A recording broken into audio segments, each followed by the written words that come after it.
ieșirea din Ieșelnița. Dunărea.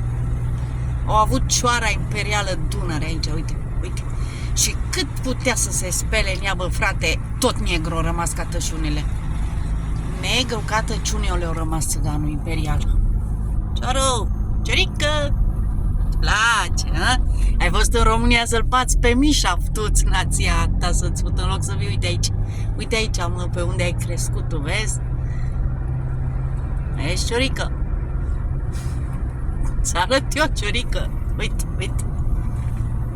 Uite, bă, stâncile. De ce dracu nu te-o căcat, mă, de acolo sus să-ți dea drumul jos? Ha? Dar te salvai, du-te, dracu, că picai în Dunăre. Ia uite, bărci, vaporașe, bărcuțe. Uite, ciorică, ce frumos e la Ieșelnița, ha? Doamna Camelia, să-i trimiteți video, da? Să vadă și el de unde provine, că a uitat de unde provine cioara aia imperială. Uitați ce locuri frumoase. El vine în Constanța să-l bată pe Mistreț. Hai de nația ta.